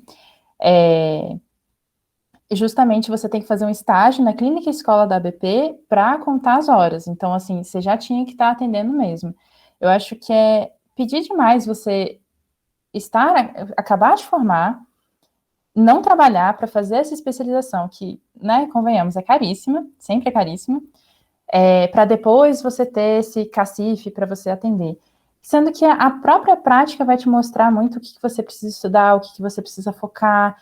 Então, focar só nos livros teóricos e tudo mais, acaba que você perde justamente o que você vai trabalhar. Vai vir uma pessoa que vai trazer para você um tema, por exemplo, sobre racismo, que não tem dentro dos meus livros europeus do psicodrama. Como é que eu vou trabalhar isso? Né? Então, eu acho que é super importante você alinhar a prática com a teoria, né? Principalmente nesse começo. Vai lá, Andressa. Eu ia falar exatamente isso. Para mim foi muito fluido, sabe?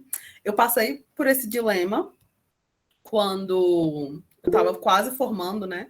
E aí, como eu atendia como AT, eu tinha supervisão. E a minha supervisora é maravilhosa. Teve um dia que aconteceu alguma coisa e ficou só nós duas, porque geralmente as famílias participam. E aí eu falei dessa minha questão, né? Que eu tava com medo de chegar e já cobrar, que eu não me sentia confortável. E aí ela me encorajou, falou que eu era muito boa, que eu era melhor que muitas que estavam no mercado, que tinham feito vários cursos. E aí isso meio que deu um ânimo, sabe? Me deu a coragem para começar. E à medida que eu fui atuando, fazendo supervisão, eu não fiz nenhum tipo de... Eu fiz os cursos da minha abordagem, que é a abordagem inspirada pelo autismo, para trabalhar com autismo, mas eu fiz isso durante a graduação.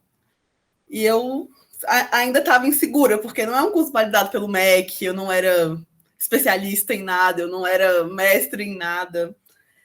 E aí, com o tempo, a partir da demanda dos pacientes, eu fui vendo que algumas coisas faziam sentido. Por exemplo, agora eu estou fazendo a pós em neuropsicologia. Por quê? Porque faltam profissionais para avaliar e diagnosticar, principalmente adolescentes e adultos autistas. E aí eu tenho dificuldade de encaminhar, porque é um diagnóstico muito sensível. E eu também não podia fazer a avaliação neuropsicológica, porque eu não sou neuropsicóloga, então que eu faço a avaliação clínica. Então, assim, eu estou fazendo meio parada ainda, porque eu estou tentando buscar o sentido disso. 100%. Mas eu fiz uma especialização só para dizer que eu tenho mesmo em autismo, dessas online mesmo, e não acrescentou nada. Então, eu acho que o que a Luísa falou é o que realmente faz mais sentido. Você formar, começar a atender, e a partir da sua experiência, você ir construindo a trajetória que você quer seguir. Então, que nem para mim, apareceu a demanda de fazer avaliação neuropsicológica. Eu fiquei muito tempo pensando, eu quero fazer isso, eu não quero fazer. E aí eu pendi um pouco mais para o sim e comecei a fazer, mas eu ainda não estou decidida, então eu estou fazendo ali mais ou menos. Mas eu fiz os cursos de autismo, eu fiz um curso sobre autismo em adolescentes e adultos, mas é tudo muito informal, até porque o meu nicho é um nicho muito específico.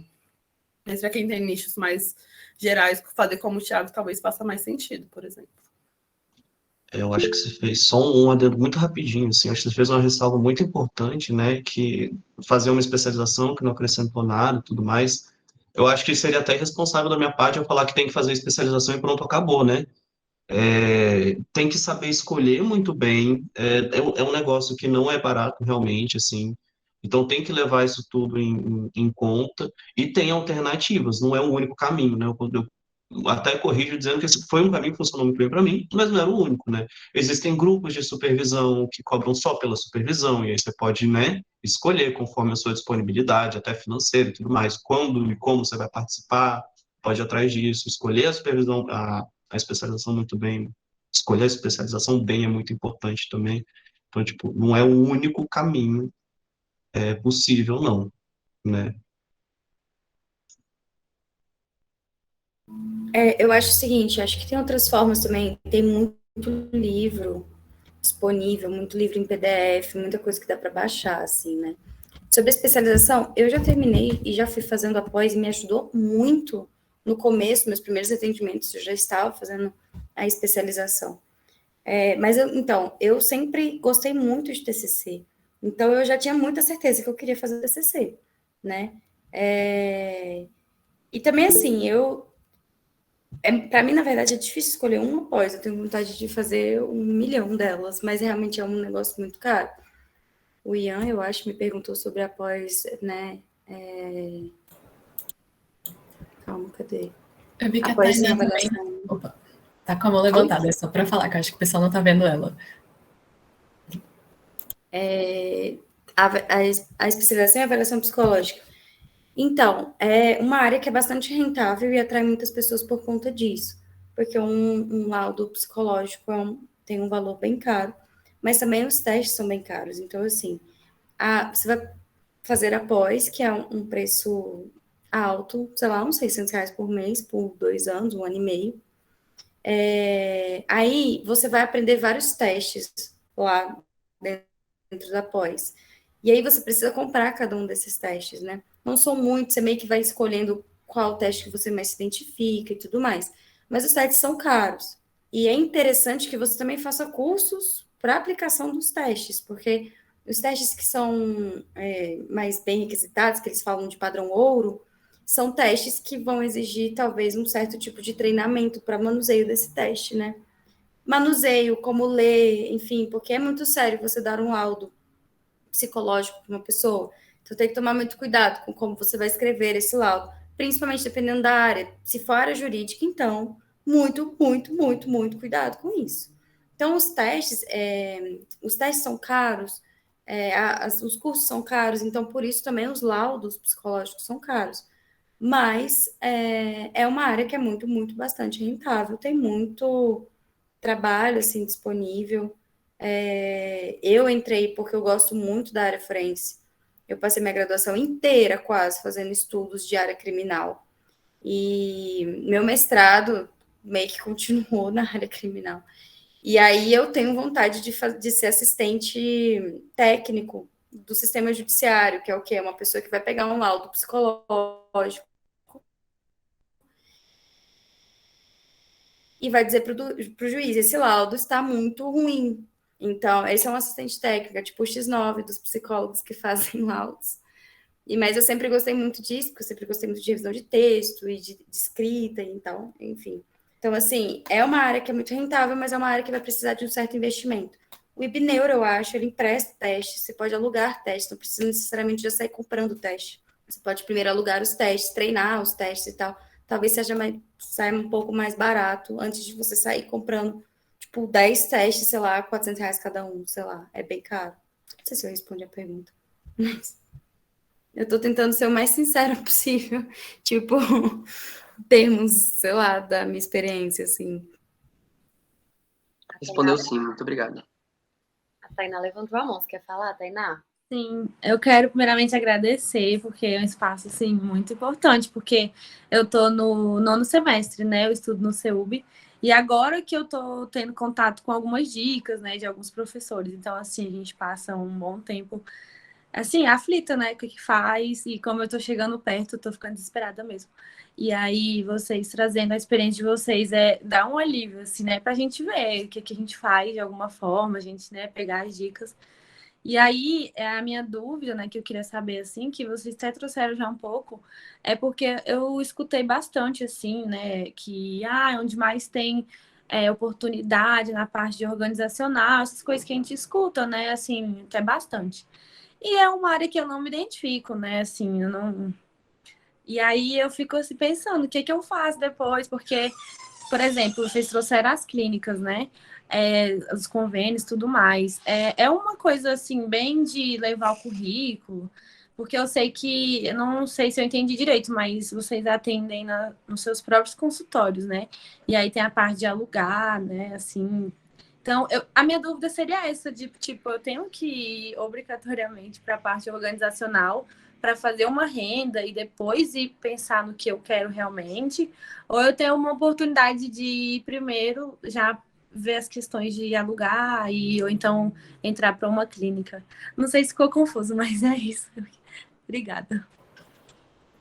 Pois é, bem interessante essa sua questão, Tainá, assim, porque eu acho que varia muito. Acho que a gente não tem regra nenhuma quando a gente para pensar assim no final da graduação, né? Eu acho que as coisas vão ser bem confusas mesmo. E até lá, pegando lá para o começo, né, quando eu falei de construir a própria identidade, isso não significa que a gente vai se sentir 100% pronto ou preparado para fazer nada, assim, tá? Eu acho que muitas das vezes a gente vai ser muito pego de surpresa, assim, né? Só complementando aquilo que eu trouxe, né? Por muitos casos. Então, às vezes, a gente não vai se sentir necessariamente 100% pronto, né? Mas só corrigindo aquilo que eu falei, né, há um tempinho atrás, mas agora falando sobre essa trajetória, né, de realmente fazer a sua complementação de renda, assim, eu acho que varia muito. Eu penso que esse momento agora, né, com esse advento, assim, do atendimento online, né? Realmente, assim, de parar para pensar, olha, eu atendo da minha casa, então eu não preciso necessariamente alugar um consultório se eu não quiser, ou fazer a alocação do horário, do espaço. É muito mais barato atender online, assim, né? Pelo menos nesse começo. Você não precisa mesmo se forçar a ir para uma carreira, né, na qual você não se sente à vontade, para primeiro fazer esse dinheiro, né? Para depois ir migrando para uma carreira, aquela que você gostaria desde o começo. Dá para fazer? Super dá, né? Tem gente que se identifica mesmo com essa abordagem um pouco mais estratégica. Só que eu acho que é importante a gente parar para pensar realmente nas oportunidades que essa parte online traz para a gente. Porque da sua casa, realmente ali você senta, faz a sua divulgação, e a partir de algum tempo você já tem esse retorno financeiro. Lógico que no começo, né, ele não é a coisa mais maravilhosa da face da Terra, porque a gente tem mesmo dificuldade, às vezes, de precificar, né? Às vezes a gente não se sente, assim, tão confiante, poxa, acabei de começar, né? Deixa eu colocar um valor bem lá embaixo. Mas o dinheiro, ele vai aparecendo, né? A gente vai conseguindo. Inclusive, né, eu nem sei, assim, porque observando alguns colegas, né, que seguiram essa área organizacional, eu acho que às vezes depende muito. Ela também não é garantia, né, de um retorno financeiro imediato. Às vezes você tenta processo seletivo em diversas empresas, vai demorar às vezes até ser aceito, né, até conseguir aquela vaga, ou então até conseguir aquela vaga que às vezes a carreira organizacional abre essas portas, né, assim de muita grana mesmo, viagens internacionais, assim, a trabalho. De fato, existe esse caminho, né? Conheço pessoas que seguem de fato esse caminho. Mas se não é o que você quer, tem como você conseguir uma complementação da sua renda de forma assim relativamente a curto, médio prazo já pela clínica, principalmente agora com a clínica online. Mas, né, no começo, assim, só complementando, também quero ouvir o restante dos colegas, né, para ver as experiências de vocês, assim, né, mas quando eu comecei a atender, eu consegui atender por um ano, né, antes da pandemia, presencialmente. E aí, o que eu fazia, né? Assim, se você não gosta de atender online, você quer atender presencialmente. Eu realmente negociava alguns pacotes, né, de atendimentos, assim, com algumas clínicas. Então, eu chegava, olha, eu quero atender 15 pacientes, mas se a gente for cobrar, né, com aquele preço único, assim, R$ 30, 15 pacientes, né, e toda semana, vezes 4, dá uma fortuna. Eu não tenho esse dinheiro para atender. Né? Então, a gente realmente fazia uma negociação para chegar num valor um pouco mais aceitável. Só que, às vezes, nisso aí, eu acabava... Também, assim, se a pessoa da clínica for muito parceira, né, que era o meu caso, assim, era uma pessoa bem querida, assim, que entendeu o meu começo de carreira, eu pagava ali uma mensalidade de uns R$ 500 para a clínica. Então, eu tinha que realmente trabalhar bastante, né, com o valor baixo, às vezes pegando alguns pacientes de convênio também, que nem a gente comentou, assim, às vezes é um valor irrisório, assim, às vezes você recebe R$ 15 por sessão, convênio que paga muito, às vezes você recebe, sei lá, R$ 60, pelo que eu lembro, assim, né, acho que, não me recordo qual era o convênio, mas, assim, tem gastos, né? Tem gasto de gasolina, tem gastos ali, né, da locação do consultório. Eu realmente, hoje em dia, eu migrei 100% para o online, assim, porque eu vi muitas vantagens, pelo menos até esse momento, assim, financeiramente, para o bolso compensa muito. Eu não sei se eu respondi você, Tainá. Respondeu sim, muito obrigada. Imagina. Isso que eu ia trazer, assim, que a Júlia falou, né? Eu não atuo em clínica, eu atuo na minha casa também. No começo de 2020, quando estava tudo ainda muito sem pandemia, acabava que eu procurei alguns lugares para sublocar, algumas clínicas para participar e tudo mais, e hoje a gente tem essa oportunidade, assim, do online, que justamente te dá essa liberdade de você poder atender em casa, você poder atender convênios em casa, você poder atender valor social em casa. Então, assim, é muito diverso, e eu percebo que atender, pelo menos por essas plataformas que eu consegui atender, deu muito mais frutos do que se eu tivesse ido para uma clínica, pagado esses valores que muitas vezes são absurdos, muitas às vezes a gente encontra pessoas queridas, mas assim, eu não encontrei, né, essas clínicas que eu comecei a conversar, assim, eu já sabia que eu ia ser explorada de alguma forma, eu estava aceitando isso. Então, acho que é muito importante a gente começar a pensar nesse mundo do online mesmo. A maioria dos meus pacientes, mesmo quando, né, a pandemia ficou um pouco mais branda, assim, não quiseram. voltar. Eu sugeri a opção, assim, acho que teve um que quis. E, enfim, né, com um eu não fui para esse campo. E acho que sobre isso que você trouxe, Tainá, será que eu preciso começar na organizacional para depois ir para a clínica? A organização também não é uma garantia de dar certo, sabe? Eu acho que esse começo, ele é lento, porque a gente fica muito ansioso, a gente queria já estar atendendo 30 pacientes ao mesmo tempo, e, meu Deus, ele vai começar aos poucos, o valor social é uma boa começo até para você ter uma renda, assim, né, para começar, mas aos poucos vai acontecendo. Eu sei que dá muita ansiedade, mas vai acontecendo. Obrigada. É isso que eu ia falar, que é aos poucos, é um processo. Você sai da graduação sem ganhar nada e, de repente, você ganha R$ 300 no mês. E aí, depois você vai aumentando sua cartela de clientes, vai aumentando seu preço. Eu até ia falar isso, eu acho que eu não falei, mas eu aumento o valor das minhas sessões todo ano. Então, todo ano, ali perto do Natal, do Ano Novo, eu faço um reajuste de valor com todos os meus pacientes. Às vezes, quando é um atendimento social, que eu sei que o paciente não vai ter condições de pagar mais, aí eu mantenho, mas para a maioria eu aumento. Mas eu queria falar porque eu vivencio isso, de ter o trabalho com a clínica e o trabalho em uma instituição. E, honestamente, se você quer viver de clínica, dedique o seu tempo a isso. Eu aceitei trabalhar CLT e clínica porque eu sempre quis trabalhar também com a psicologia educacional, desde a graduação. Então, quando a oportunidade chegou, eu falei, ótimo, vou, até porque eu não estava com... Na época que veio a oportunidade, eu estava assim, com bastante clientes, mas eu ia ganhar um salário muito parecido para abrir mão dos clientes e ficar na instituição. Então, eu não ia ter perdas financeiras.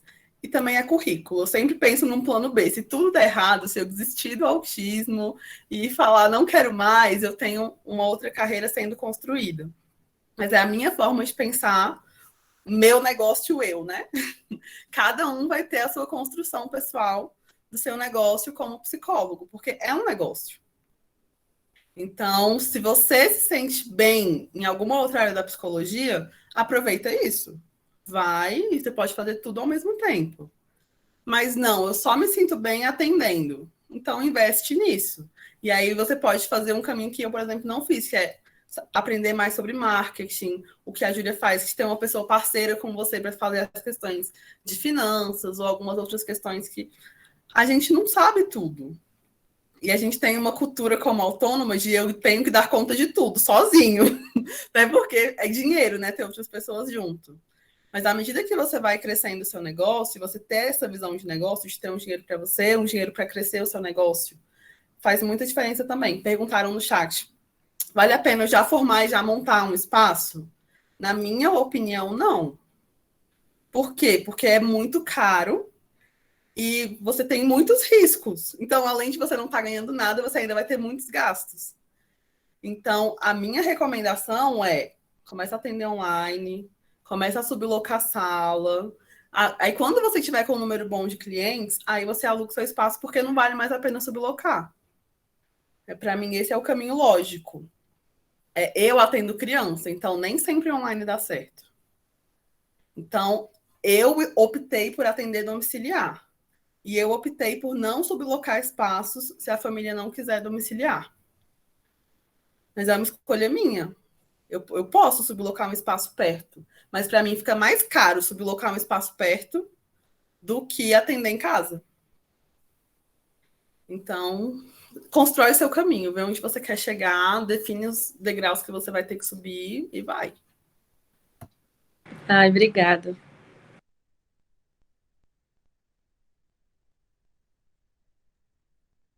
Eu vi que tem mais as últimas perguntas aqui no chat, né? Deixa eu ver. A Rayane tá com a mão levantada, mas ela travou? Ah, tá. Eu não sei, eu acho que a Rayane... Acho que ela travou. Eu acho que ela tá travada. Gente, a gente estava conversando aqui que já são 8 horas. E eu acho que se passa muito disso, vai ficando cansativo, né? Mas eu também vejo, tem um monte de pergunta no chat, a gente recebeu umas perguntas no Forms também, e a gente não queria deixar nenhuma pergunta sem responder. Então, a gente estava pensando aqui, entre os membros da CEVAP, da gente continuar respondendo as perguntas lá pelo Instagram, depois a gente postar uns stories, a gente fala com vocês depois, para vocês ajudarem a gente a responder. E a gente vai fazendo isso durante essa semana que vem. Pode ser? Nossa, por favor. Vai ter outra reunião dessa, tipo parte 2? A próxima vão ser nas outras áreas, mas em breve a gente pode fazer uma nova.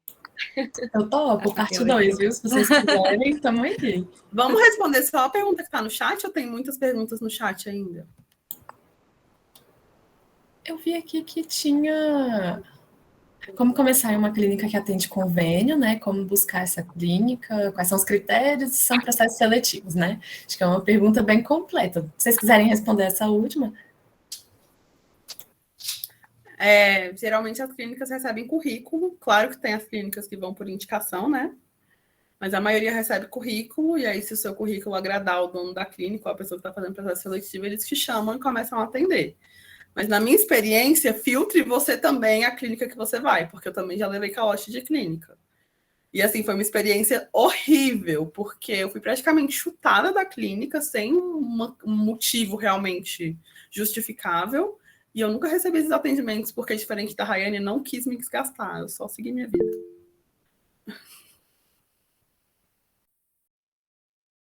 Gente, eu acho.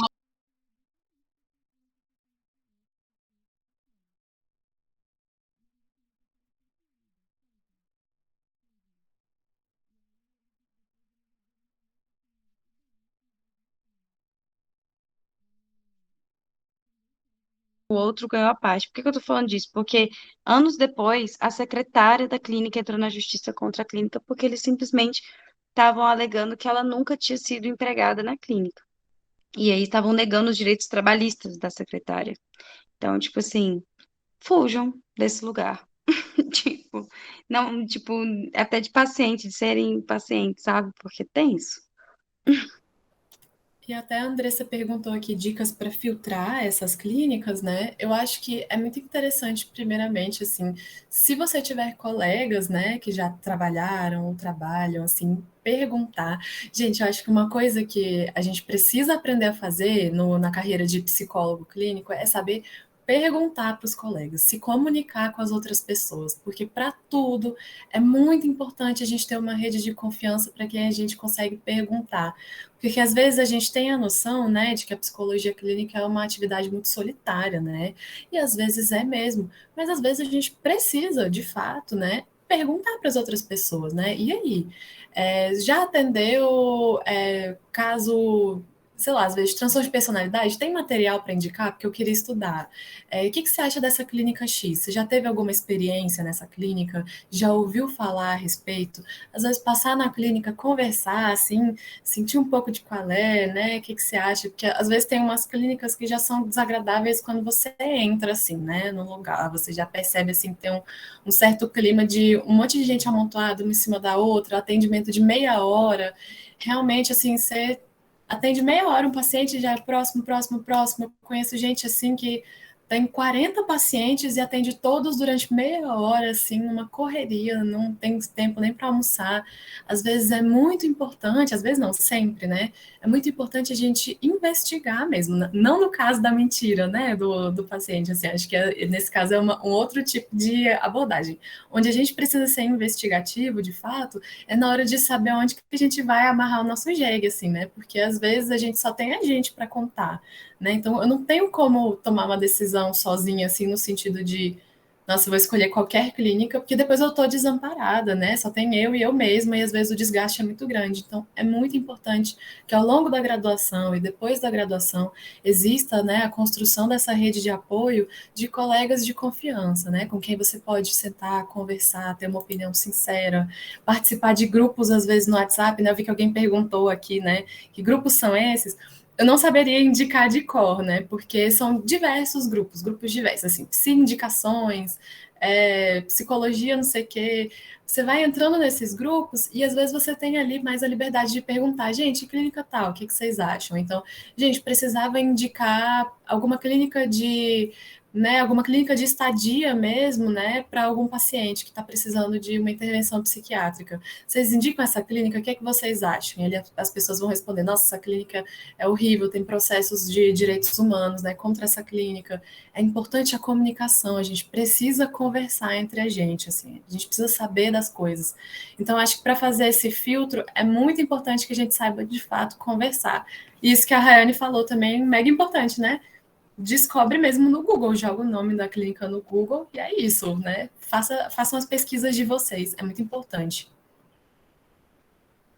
Acabei. E eu só queria compartilhar uma história, assim, que eu acho que ajuda a complementar isso, porque foi a primeira clínica que eu fui fazer uma entrevista e tudo mais, e assim, uma dica é você perguntar aonde que você vai atender, né? No caso, essa clínica tinha reservado para mim uma sala que eu ia dividir junto com a ginecologia e com a pediatria. Então, você entrava, já tinha aquela maca com os apoios de pé, um bando de brinquedo e 2 cadeirinhas no centro, super apertadas, que era onde eu ia atender. Tá. E quais são os convênios que mais aparecem e tudo mais? Geralmente eles... agora eu não vou me lembrar, mas eram convênios que pagavam entre 17 e 20 reais, e a clínica pedia 50%. Então, já dava para ver que não ia ser uma experiência muito legal. Então, acho que ir lá, sentir, mas também fazer essas perguntas, assim, né? Onde é que eu vou atender? Que tipo de convênio que aparece mais e tudo? São perguntas importantes até para você ter uma expectativa nivelada ali do que vai acontecer, mas também entender qual é a vibe, assim, das pessoas, né? E não deu certo essa clínica, gente, então, não, sem traumas em relação a isso.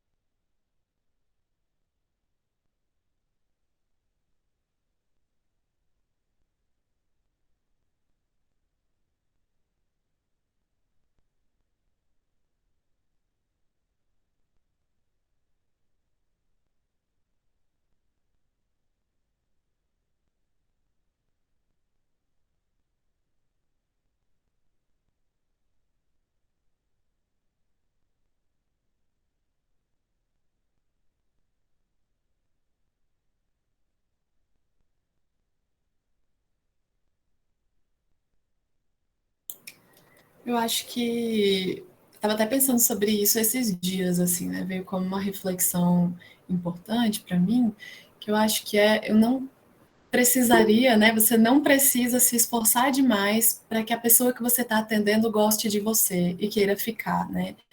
Porque às vezes, independente, assim, né? O paciente chega no começo da graduação, às vezes no final, né, da graduação, a gente se formou, no começo da nossa carreira, às vezes a gente recebe o primeiro paciente, o segundo paciente.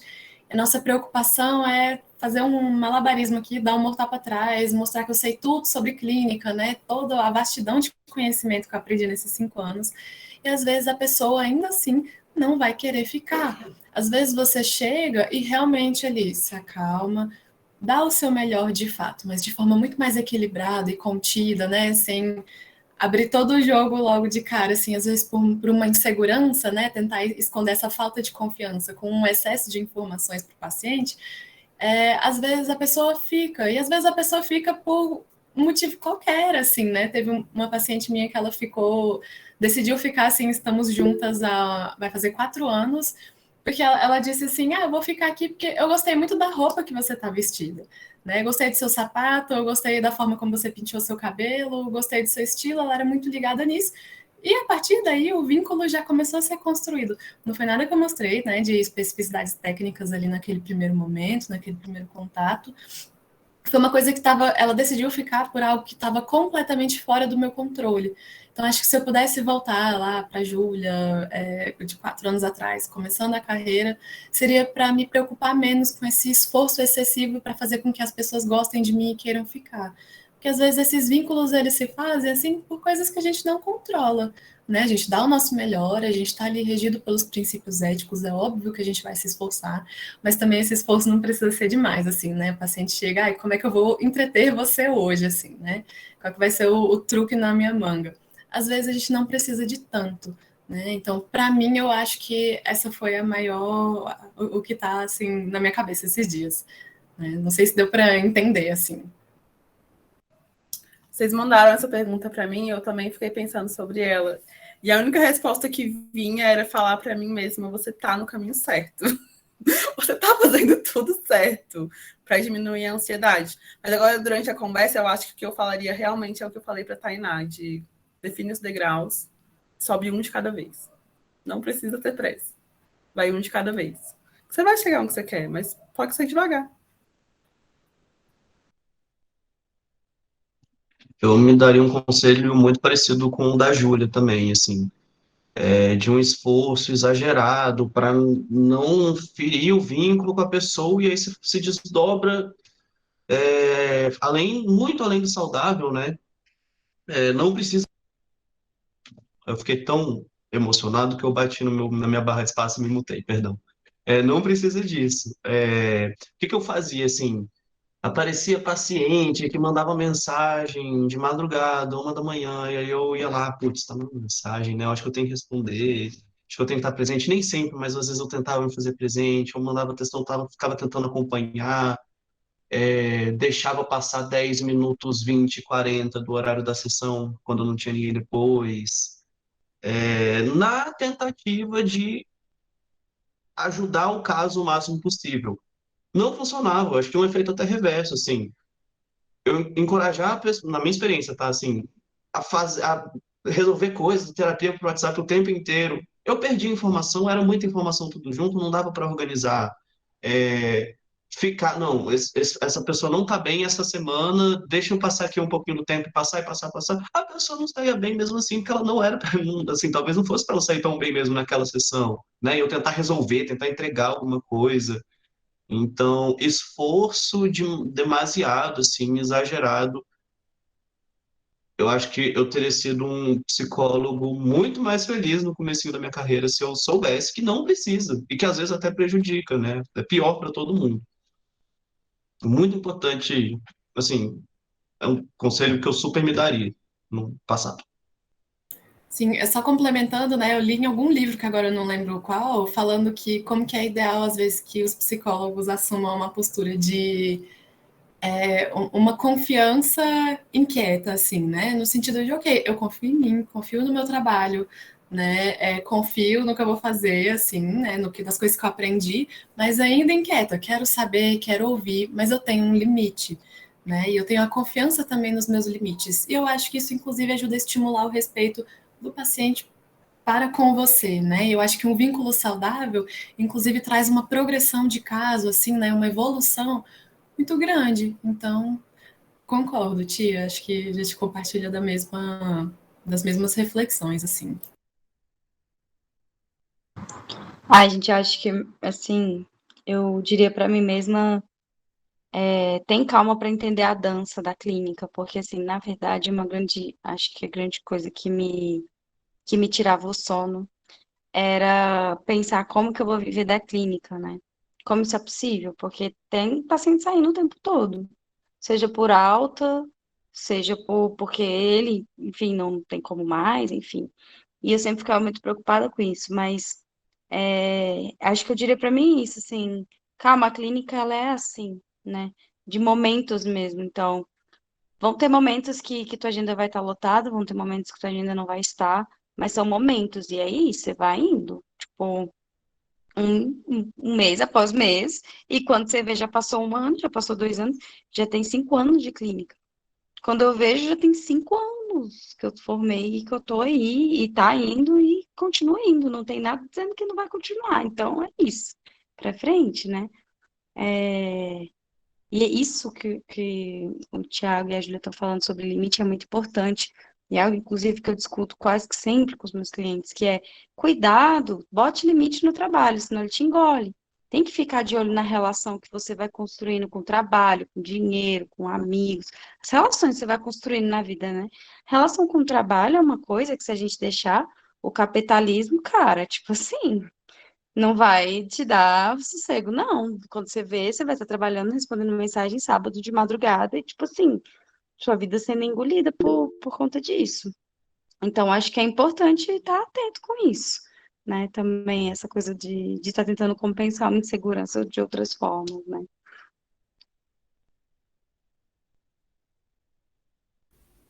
Ai, gente, caí, perdão. Vai lá, Andressa, pode falar.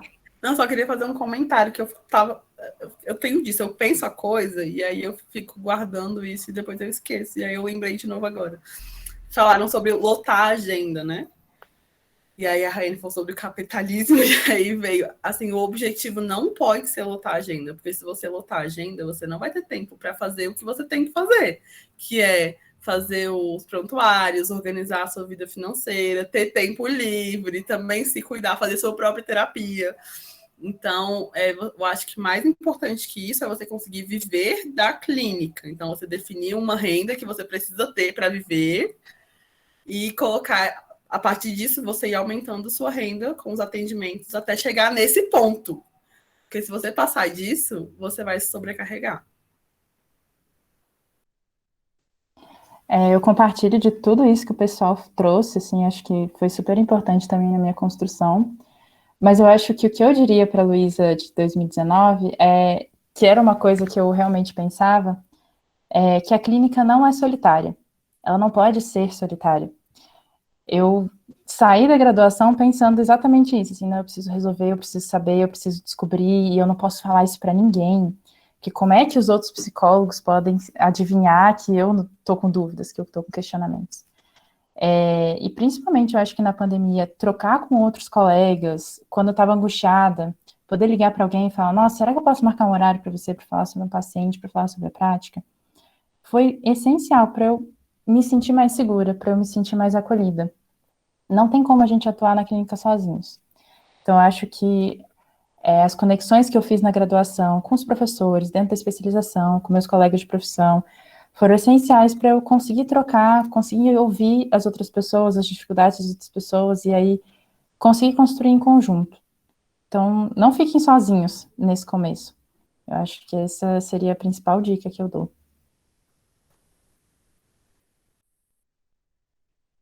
Ai, gente, que legal ouvir vocês, é muito gostoso. Tenho certeza que todo mundo aqui tá amando também. Pouquíssimas pessoas saíram, a gente ainda tá aqui com um monte de gente. Mas como a gente falou, pessoal, a gente já vai finalizar, para não ficar muito cansativo também. O pessoal aqui muito ocupado, os nossos psicólogos convidados.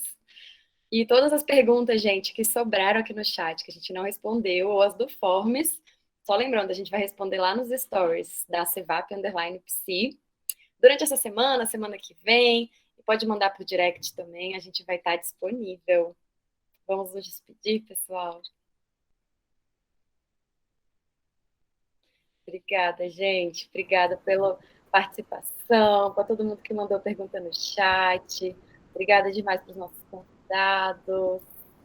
Obrigada, gente. Obrigada pela presença, viu? Obrigada por terem vindo, obrigada pelo convite. Que coisa boa, Tainá. Feliz de poder gerar algum alívio, né? Nesse momento tão difícil da vida. Então, vocês não estão sozinhos, tá, gente? Contem com a gente. Massa, gente. Estou feliz de ter participado. Foi bom, foi massa. Foi uma ótima troca. Sim, e obrigada à equipe da Cevap, assim, né, por proporcionar esse momento. Acho que é super importante para agora. Sim. Sim. Obrigada pelo convite. Eu fiquei muito lisonjeada com o convite. Obrigada a todo mundo que veio e que o pessoal não está saindo, gente. Tem 25 pessoas aqui ainda.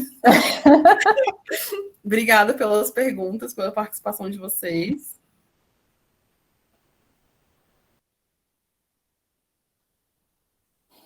E eu também tô com saudade de muitos dos nominhos que eu tô vendo subir no chat.